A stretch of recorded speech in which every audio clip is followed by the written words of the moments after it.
Selamat datang di podcast Otot Masuk. Kita sudah bekerja sama dengan Roof dan RCTI Plus. Dan kita juga bisa didengarkan di Spotify dan Apple Podcast. Kembangkan wawasan dengan canda.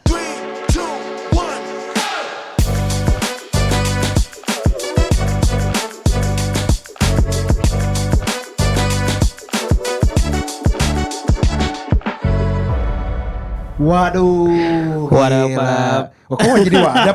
Podcast yang lain dong, jangan dong. Jangan ya, nggak boleh ya. Kita di hari Minggu pagi atau Minggu siang atau Minggu sore ini cukup melelahkan ini, Ke.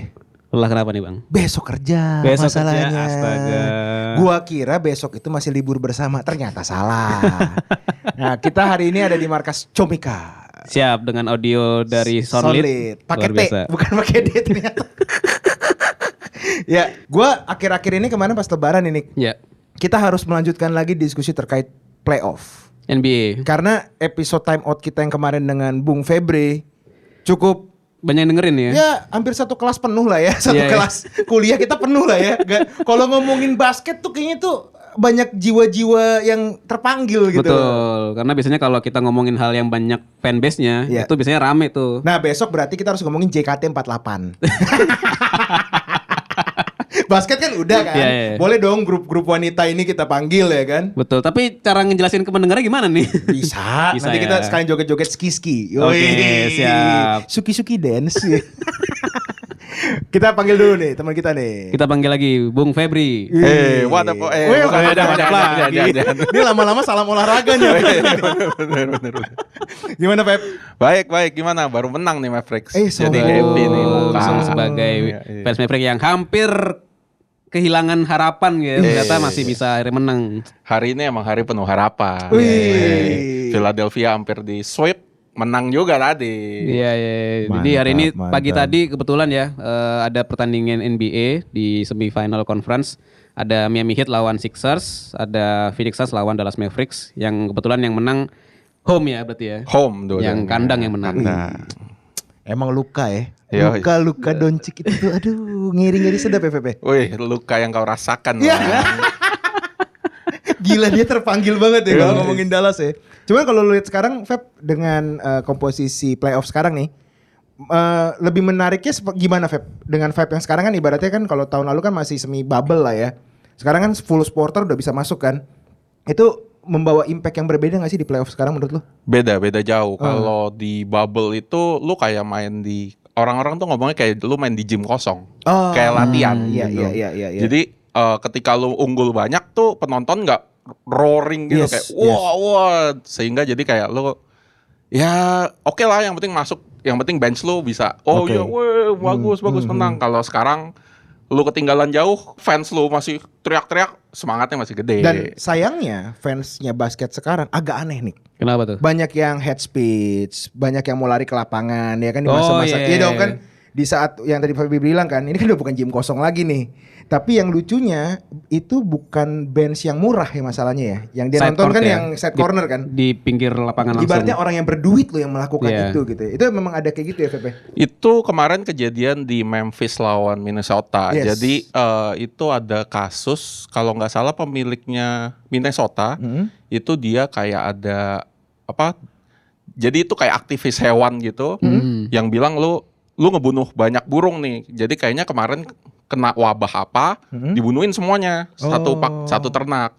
Jadi itu ya cewek-cewek itu ada organisasinya, bayar courtside itu tiket, ya udah mereka masuk. Ya ada yang game 1 ya. Game 1 tuh dia ngelem tangannya. Belum tangannya. Ya, Kemana? Di bawah ring, Bang. Ke parketnya. Ke karpetnya. Biar kelihatan gue di situ gitu. Oh penting ya. Jadi kelihatan ini kenapa orang begini? Akhirnya orang tahu, oh nih pemiliknya Minnesota. Oh. Yang kedua dia rantaiin tangannya di belakangnya ring. Ih aneh banget sumpah deh. Iya. Tapi emang gue tahu kalau misalnya fetis kayak gitu sih gue tahu sih. Ya kan? Kalau fetis gitu kan lu jagonya lah, Iya, Bang. cuman kenapa di lapangan basket itu loh maksud gue. Karena atensi orang lagi ke sana, Bang. Oh. Playoff kan lagi rame kan. Iya. Dan emang nggak jauh beda lah ya negara kita juga kadang-kadang kayak gitu, ya kan. Jadi memang di playoff sekarang banyak cerita yang unik ya, VP. Dan Banyak unik. kita mau ngomongin Celtic dikit. Boleh. Waduh. lah. Gimana nih Celtic nih? Mungkin bahas dari first round ya waktu Ih, gila. lawan Nets. Itu gua nonton tuh game 1. Nangis gak? Gua deg-degan. Yang harusnya biasanya kan gua kan jadwal gua kan sahur, tidur, bangun kerja. Ini gua jadinya habis sahur bangun terus. Jadi bahkan sampai selesai pertandingan pun gua masih bangun karena bener-bener sampai 2 menit 3 menit terakhir itu masih tektokan, masih kejar-kejaran gitu kan. Bahkan 0, sekian detik itu masih Nets unggul setengah bola, 1 poin gitu. Terus begitu Jalen Brown masuk, itu kan kalau nggak salah sebelum itu kalau nggak salah siapa yang nge-shoot nggak masuk ya kalau nggak salah ya. Bukan dari bola mati kan kalau nggak salah kan. Jadi habis itu Jalen Brown masuk, orang-orang kira dia bakal nge-shoot terus dioper ke Smart. Habis itu Smart juga kira-kira mau nge-shoot, kena fake kan, fake. Habis itu ternyata dia nggak jadi nge-shoot masuk. Di situ katanya si Tatum sebelum dia ngoper bola itu dia tuh udah tetap-tetapan mata gitu. Wih, chemistry ya. Chemistry udah Tatum dapet. cerita malu berarti Tatum ya. Iya cerita malu. Enggak lah. Ada di berita. Channing Tatum bang. Ada tatum dong. Jadi ngedance dong. Anjir. Gitu kan. Habis itu sampai akhirnya ada yang spin layup itu kan. Nah terus habis itu, nah itu gue deg-degan banget karena ya ngebayangin lalu lawannya KD sama Kyrie kan itu kayak wangi banget. Cuman ya banyak yang kecewa juga sama KD gitu kan, selama yang sebagai fansnya Nets udah berapa 4 game itu nggak kelihatan gitu. Jadi tapi emang faktor defense-nya Celtics sih emang luar biasa sih gitu. Iya, gua ngelihat Celtic Net itu yang 4-0 tuh, Feb. Gue langsung mikir kayaknya banyak harus kita bilang kayak superstars tim ya, itu nggak selalu berjalan dengan baik gitu ya. True. Ya. Benar. Udah kelihatan dari mungkin 3 tahun lah ya, 3 tahun NBA ini nggak semuanya baik gitu loh. Dan kalau lo Feb dengan playoff yang sekarang deh, lo masih pede nih Dallas bakal masuk ke final atau jadi juara mungkin? Kalau logically atau enggak nih? Kalau logically, ya lo serah lo lah. Ya kalau dari hati sih menang lah. Berarti yang Suns ini pasti kalah nih. Ya. Kalau logically ya dapat 2 lah lawan Suns. 4-2 oke lah. 4-2 gila nih. Gila. Tapi kalau misalnya boleh ngobrol ya, Dallas di 2 game pertama di kandangnya Phoenix Suns, itu kan kelihatan banget bolanya tuh dipegang sama Luka nih. Yang mana di game sebelumnya, maksudnya di round sebelumnya lawan Utah Jazz, Luka Doncic kan nggak main kan di 2 game pertama. Dan itu kayak banyak yang step up tuh.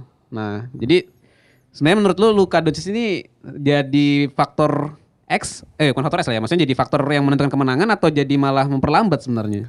Bedanya gini, Cok. Ketika lu lihat tim itu konstruknya beda-beda gitu. Jadi Luka ini mainnya kayak kalau inget dulu itu James Harden. Ya. Jadi pas bagus-bagusnya waktu di Houston. Harus kita disclaimer tuh. Dia kebanyakan di iyalah, ini. Itulah. Nah, ketika dia mainnya bagus, lu mau ngambil bola dari tangan dia pun, misalnya nih, lu pelatihnya Mavericks, lu mau kasih bolanya ke siapa? Kalau Luka cuma muter-muter doang, sayang. Betul. Lu tahu dia 50% of the time masuk bolanya sama dia gitu.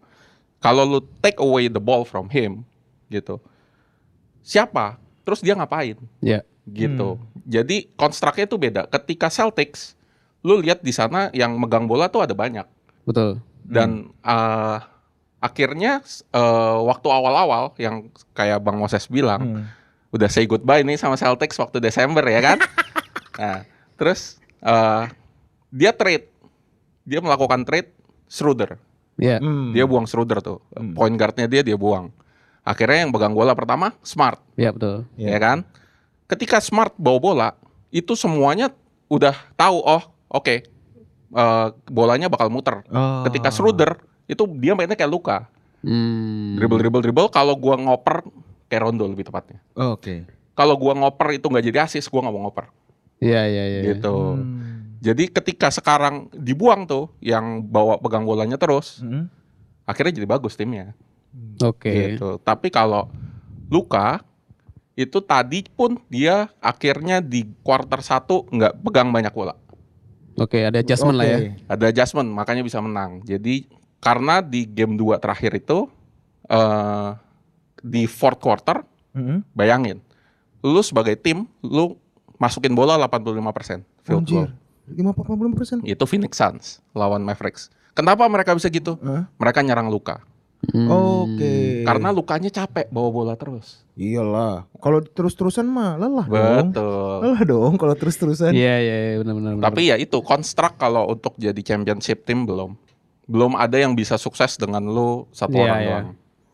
Ya even Jordan juga nggak bakal bisa Nggak bisa kalau kalau nggak nggak ada ada Scottie Scottie Pippen. Pippen, Iya, betul. Jadi memang basket itu kan olahraga yang bener-bener tim nih, permainan tim Betul. banget gitu loh. Dan menurut gue ini agak menarik nih Nick, karena di basket itu saat-saat sekarang ya itu lagi banyak sudah mulai terisu kan kalau masa playoff udah pasti kan untuk draft ya kan. Udah mulai lagi tuh cari-cari pemain yang bagus segala macam. Dan menurut lo nih Feb, ada nggak sih ke arah super team lagi di tahun depan? Super team akan selalu ada, Bang. Oke. Soalnya strateginya itu sekarang building through the draft emang. Building Through the draft. Oke. Jadi lu draft pick Ha-ha. itu lu ngambil yang bagus-bagus. Oke. Dan lu berharap mungkin 1 tahun, 2 tahun, 3 tahun pertama jelek tapi nantinya bagus. Kayak sesimpel itu mulai dari zamannya Spurs zaman dulu. Spurs itu nggak pernah kayak trade gede-gedean, tapi ya udah mereka ngedraft Oke, Tony Parker, benar. Tim Duncan, Manu Ginobili. Iya, iya. Akhirnya jadi big three-nya mereka. Dan gitu. sampai champion ya? Sampai champion, Iya, sampai iya. menang. Iya. Beda sama ya Lakers juga dulu kayak gitu. Yang penting ada Kobe-nya aja. Oh, sisanya Sisanya ya udah bongkar pasang ya? bongkar pasang. Nah. Ketika yang bikin super team ini kan dulu pertama tuh kayaknya sebenarnya menurut gua ya Celtics. Itu Boston bikin Celtic. Pas yang mana nih? pas Paul Pierce, Oke. Ray Allen, ya 2007-2008. Iya. Kevin Garnett. Nah, itu menang, terus akhirnya LeBron James ngelihat gue sendirian doang nih di Cavaliers. Oke lah, gue bikin super team di Miami Heat. Iya. Tapi tahun pertama kalah Iya. lawan Mavericks, ya kan? Terus baru abis itu berjaya tuh. Sampai ada masanya LeBron James bilang, udahlah gue balik dulu. Gue balik dulu ke Cleveland karena itu hometownnya dia. Tapi di sana juga nggak sendirian dia. Iya. Ya Ada kan? Kyrie sama Kevin Love. Ada Yes. Kyrie sama Kevin Love bikin Dan- bertiga. Ini cukup menarik ya Nick ya. Karena kan kalau industri olahraga ya menurut gue ya, lo trade superstars itu bukan pakai harga murah. Ya Iya. dong, harga mahal. Lo ngebuat super team lo kayak ngebuat investasi perusahaan gitu kan. Dan menurut lo nih, gue mau nanya Niko sama Febri juga sih.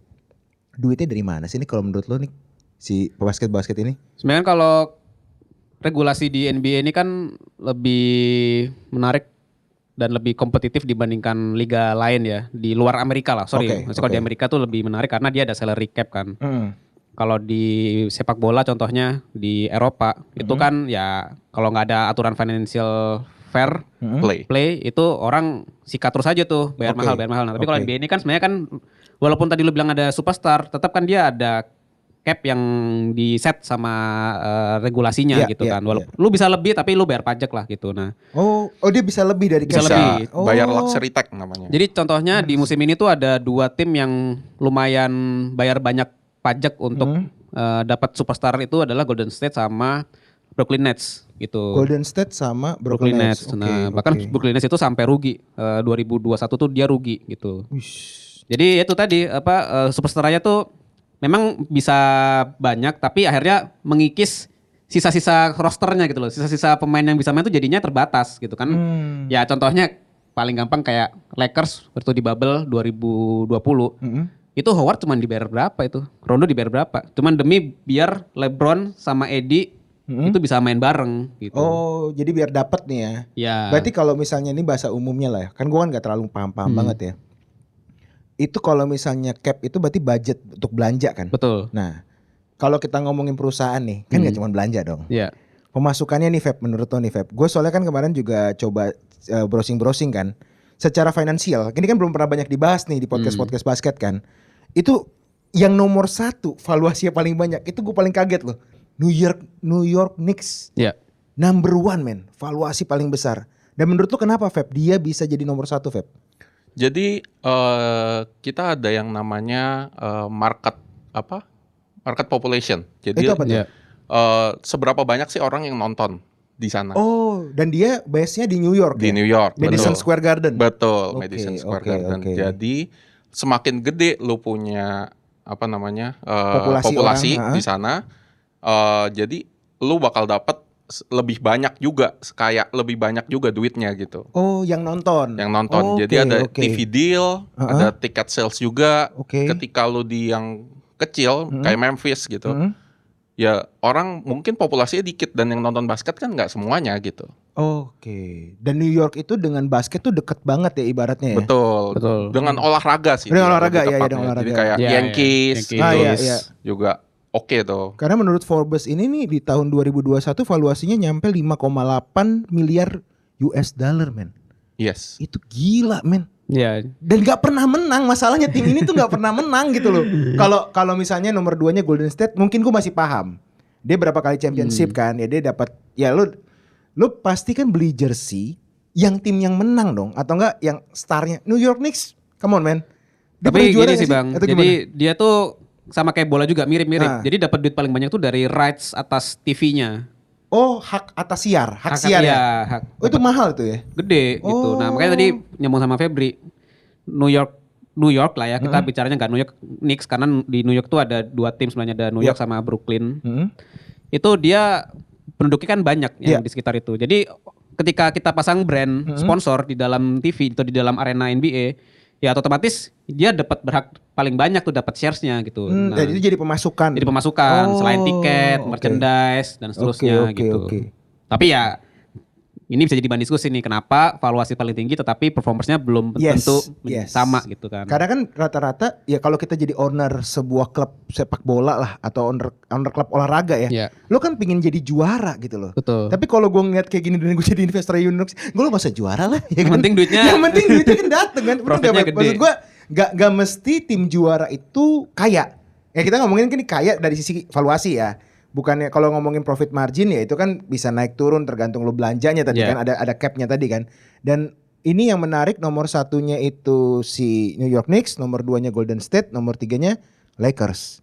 Dan 2 sama 3 gue gak meragukan sih Feb. Karena ya event yang jersinya asli, KW Super, KW 1, 2, 3, 4 ya pasti beli bajunya Stephen Curry, beli LeBron James. James gitu loh.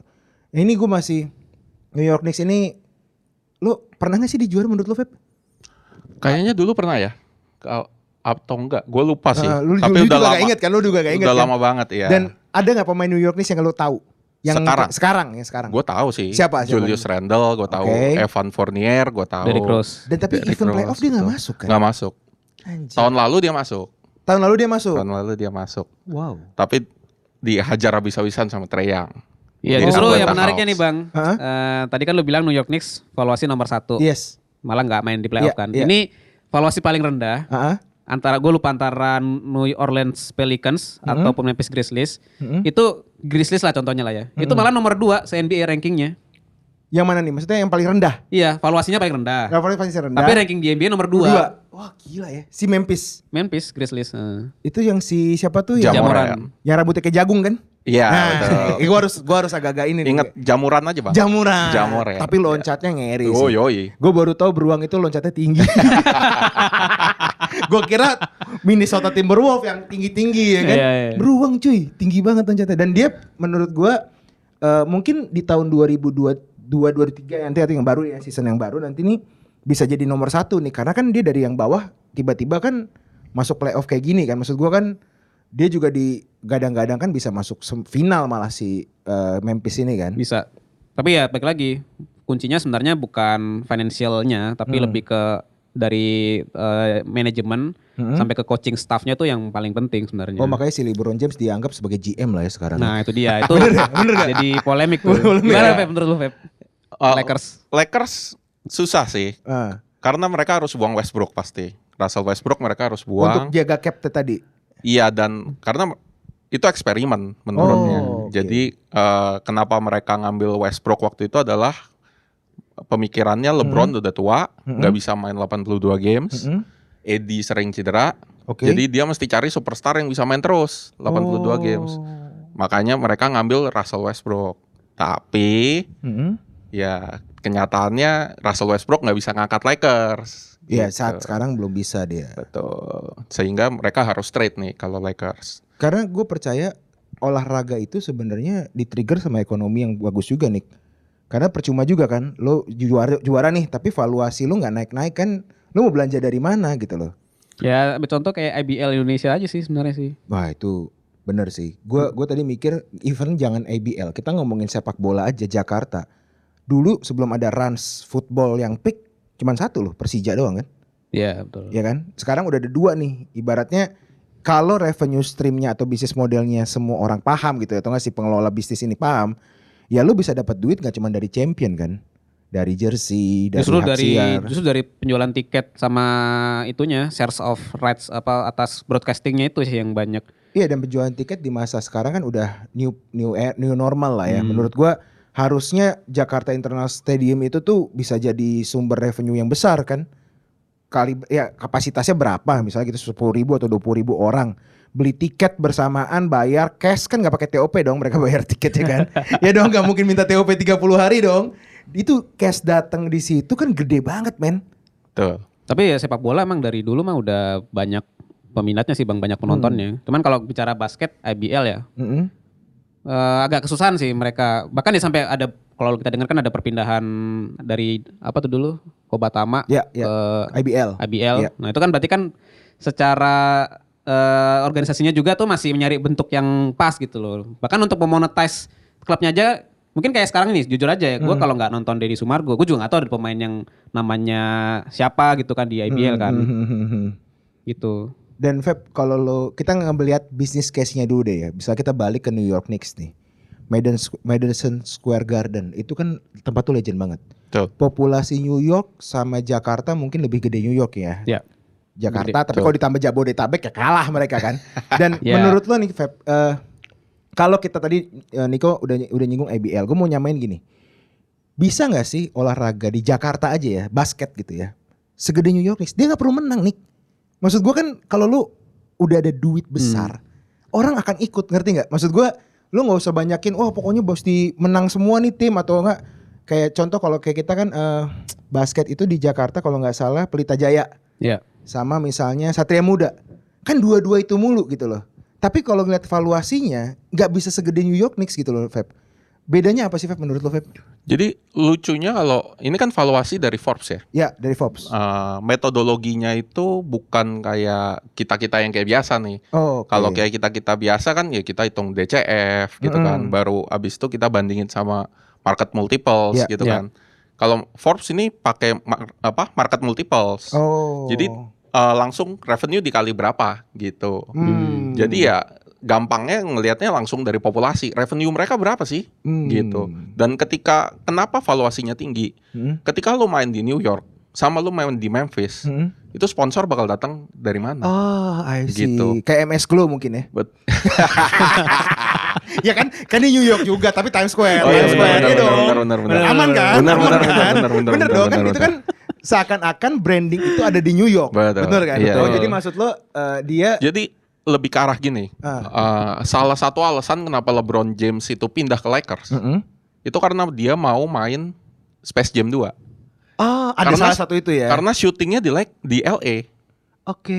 Jadi ngapain dia di Cavs Heeh. ketika dia bakal dapat duit banyak di LA juga gitu. Oke, Jadi oke. banyak endorsement perusahaan yang base di LA atau di New York dibandingin sama di Memphis misalnya Iya, yang dari iya. tadi kita omongin kecil kan.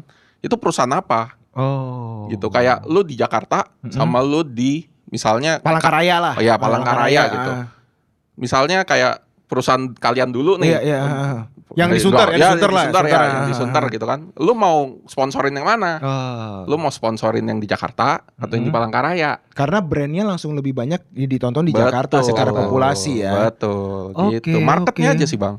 Jadi memang New York Knicks ini cukup menarik ya, karena dia sebagai pusatnya dunia mungkin ya. Betul. New York itu, dan tim yang ada di sana ya Brooklyn Nets sama New York Knicks ya. Betul. Betul. Gila ya. Gue sih amazed sih sama industri olahraga ini sih, Feb. Gue Dan- juga amazed sih. Ya, angkanya ya. Angkanya pas get profitnya kayaknya mendingan beli klub bola ya, sepak bola deh. Betul. Karena gimana ya? Mereka di US itu semua olahraganya satu pemikiran gitu. Maksud lu gimana nih? Satu pemikiran gimana nih? Ketika lu punya klub bola, misalnya nih di Eropa, Heeh. rugi, ya udah rugi. Oke. Tapi bukan masalah rugi atau ya udah rugi lah. Tapi kalau di sini, kalau di NBA, semua pemilik pasti untung. Oh. Kecuali lu bayar luxury tax karena salary-nya cap tadi. ya di atas salary cap. Oke. Lu udah pasti untung. Itu bukan cuma di NBA. Jadi di hoki, di baseball itu semuanya gitu. Udah pasti owner lu untung. At least untung karena ditahan sama salary cap. Ya karena kan budget terbesarnya dia untuk player lah. Betul. Ya kan? Jadi 50% itu untuk player. Anjir, gila ya gue. Kalau kan banyak kasus nih di negara plus 62 ini di mana atlet itu tidak mendapatkan kesejahteraan yang sesuai lah. Betul. Ya kan cuman di saat viral, di saat dia berprestasi, dan gue kalau ngeliat gaji-gaji event pemain sepak bola ya atau pemain basket gitu ya yang udah di Amerika ataupun Eropa, kayaknya habis 7 turunan juga nggak habis tuh duitnya tuh men. Ya tergantung sih. Kalau di Indonesia sebenarnya kan baik lagi kekuatan finansial itu datang paling banyak dari sponsor gitu kan. Oh, cuma dari satu stream itu doang ya berarti ya. Sponsor, tiket sama merchandise. Tapi merchandise paling berapa sih gitu kan? Paling banyak ya dari sponsor sama tiket. Nah sponsor kan pasti ya kita sebagai orang pebisnis juga pengennya memarketingkan produk kita kan. Nah, lu udah pilihan nih, lu mau pasang di Liga Sepak Bola Indonesia atau di Liga Bola Basket Indonesia. Sementara budget lu terbatas gitu kan. Ya pasti lu taruh di yang exposure-nya paling gede karena selama klub-klub di basket di Indonesia ini nggak cukup pendanaan ya gimana dia mau ngembangin fasilitas training, gimana dia mau development pemain gitu. Karena sebenarnya kan salah satu cerita yang gua tahu ya bahkan yang klub basket di Jakarta pun itu sebenarnya masih rugi. Klub basketnya. Tapi ya karena kecintanya dia terhadap basket itu makanya dia tetap bertahan gitu loh. Iya. Kita memang mungkin dari gua nih ya untuk nutup yang untuk SSI ini ya. Karena menurut gua nggak cuman kita ngelihat siapa yang menang, tapi kan si tim ini kan bakal terus kan. Betul. Nah ini kan topik-topik financial basket ini menurut gua bagus juga nih nanti apalagi pas nanti draft nih Nick. Iya. Pas dia draft, pas dia nanti ngebentuk tim yang baru karena kan ini akan ngelihat di mana lo akan works gak sih belanja lo dengan valuasi lo. Itu kan benar-benar enak nih karena kalau gue lihat gue masih nggak kebayang lah New York City number 1 di Forbes lah itu udah bukan, dan itu valuasinya naik terus man setiap tahun walaupun operating income-nya dia turun ya. Yang tahun ini jatuh banget tapi yang tadi Febri bilang dapat duit. Lu mau ngomongin apa? Dan ini kalau lu mau lempar nih dengan valuasi segini, lu mau beli saham gue berapa sebagai owner klub ya kan Feb? Dan mungkin dari lo deh Feb, sebagai penutup ya di episode ini, mungkin gak sih kita bisa ngebuat bisnis olahraga sebagus di Amerika Feb? Kalau menurut gua belum ya. Karena ketika lu tinggal di Amerika, gampangnya. Anak lu kita udah punya anak nih Bang, berdua. Tiba-tiba anak lu bilang, "Pih, gua mau jadi pemain bola." gitu. Udah pusing gua. Pusing kan? Pusing gua. Atau kalau lu di Amerika, "Pih, gua pengen jadi pemain basket." Jadi lu udah tahu. Oh, salary. Oke. Silakan. Ada agen-agen olahraga, silakan ayo. Kemarin ngobrol. juga waktu Bang Upil juga bilang kan, kalau punya anaknya mau main bola, gue sekolahin di Arsenal, nggak usah di sini. Iya juga. Belum di sini belum. Betul. Karena itu jadi karena marketnya belum jadi, ya ini ayam sama telur lah. Iya. Jadi karena marketnya belum jadi, lu juga mau fokus ke situ juga bingung. Terus ketika lu mau fokus dari luar, lu nggak mau balik. Intinya begitu, kira-kira begitu. Ya, dan cerita tentang prestasi olahraga kita juga masih belum nyampe ke dunia ya. Betul. Padahal kalau ngomongin populasi dengan 200 juta penduduk Indonesia, menurut gua Jabodetabek sama New York bisa lewat loh tuh New York tuh. Menurut gue ya Jabodetabek dihitung sama Bekasi loh. Betul. Bekasi kan strong. Sampai Karawang gak Bang? Boleh. Tapi yang barat kali ya, yang barat. Tapi menurut gue Bang ya, ini mungkin penutup dari gue juga ya. Menurut gue sih masih ada potensi. Karena sebenarnya basket Indonesia itu juga bagus. Di Asia Tenggara dan Asia itu juga kita masih compete kan. Cuma memang butuh terobosan di sisi entertainment bisnisnya gitu itu loh. Bukan cuman kita menaturalisasi pemain asing nih. Menurut gue masalahnya bukan di situ doang. Tapi tadi bagaimana nih mengentertainnya itu ya? Iya, mengembangkan bisnis entertainment di Indonesia untuk basketnya gitu. Karena menurut gue ya, karena gue gede di Surabaya. Gue merasa di Surabaya itu basketnya berkembang karena ada DBL, Deteksi Basketball League gitu. Yang dikelola oleh Azrul Ananda, anaknya Pak Dahlan Iskan. Nah, itu berhasil, tapi ya sampai level SMA. Begitu udah level universitas dan level profesional, ya sempat lah profesional juga dihandle sama Azrul. Tapi ya baik lagi, mungkin dia butuh bantuan lah untuk dari Sabang sampai Merauke ini gimana sih caranya membuat bisnis basket ini jadi sebuah hal yang kita nonton yuk, hari ini ada pertandingan apa nih? Iya, Ya, iya. itu belum. Nah, sebenarnya yang idenya yang bola yang runs itu menarik tuh. Iya dan satu lagi yang si kuda hitamnya si Asiap itu kan juga udah dibeli kan di sepak bola kan. Iya. Cuman dengan Rans Entertainment ini gue juga berharap sih kita bisa beli jersinya. Karena lu kalau mau lihat sekarang, lu mau beli jersinya siapa? Iya. Masih bingung nggak? Kalau lo di nonton NBA lu udah tahu number one-nya siapa, nomor tuh. Ya lu mau beli sepak bola apa lagi? Cristiano Ronaldo lah. Masa Bambang Pamungkas belum dulu lah. Ya kan? Itu sih kalau dari gue Feb, Nick, ada Siap. tambahan? Udah sih. Paling- Final deh, final. Ya, Ayo kita ya. balik ke Final ya. final. Menurut lo terakhir nih ya, final siapa Feb? Sun Celtics lah. Udah oke deh. Waduh. Loh kok Maverick gak mau dinaikin? Logical aja. Nanti gua kalau megang Mavericks ntar ditanyain lagi. Enggak, tapi anything can happen menurut gue. Anything can happen, true. Karena di Suns itu juga menurut gue sekarang lagi dilema juga nih. Karena kan dengan komposisi yang sekarang, pemain yang sekarang, dengan Maverick juga berubah nih butuh waktu kan untuk menyesuaikan pertandingan. Dan ini cukup nyari menang 4 kali kan? Iya, Ya kan tinggal 2 lagi. Feb. 3 kali. Kalau Oh, iya, Mavericks tiga, 3 iya, lagi. iya, tiga lagi, Iya, benar-benar. 2 lagi kan Suns berarti bang. Anjir, jangan. Nick, menurut lo final? Susah lagi nih. Ya elah, kayak milih cewek. Nick. Ayolah. Kalau tadi Febri Suns ya. Ya. Suns. Gue mungkin akan pilih Golden State Warriors sih, yang Wah, kan dari perwakilan dari sisi barat ya. Oke. Nah dari sisi timur, aduh ini agak berat nih kalau timur nih. Ya elah. Siapa? Sebut. Ya gue berharap Celtics lah yang bisa menang. Tapi kalau hati gue 50-50 antara Celtics atau Heat lah. Karena menurut gue dua itu apple to apple. Secara match up-nya masih kurang lebih sama gitu. Tinggal adu pengalaman aja sih sebenarnya, sama adu kepintaran set play-nya aja sih gitu. Oke. Kalau lu Bang? Gue langsung ke champion aja gue sih. Wih, Siapa? Champion gue yakin Grizzly. Waduh, apa nih? seneng nih gue. Grizzly. Gue nggak tahu kenapa gue kalau nonton yang gue cuma nonton highlight ya, ngeliat Ja Morant main ya. Wah itu udah nyaris mungkin one of a kind lah. Kalau gue lihat dia cara bermainnya beda, nggak kayak LeBron, nggak kayak siapa-siapa. Tapi dia pas dia terbang gitu tuh nyampe ngeblok bola, wah nyampe juga ya si beruang terbang ini ya. Ya kita lihat, nanti kita buat lagi episode time out. Thank you pendengar podcast Kotak Masuk. Thank you semuanya, sampai ketemu di episode selanjutnya. Thank you Feb. Thank Thank you you. Bang Moses.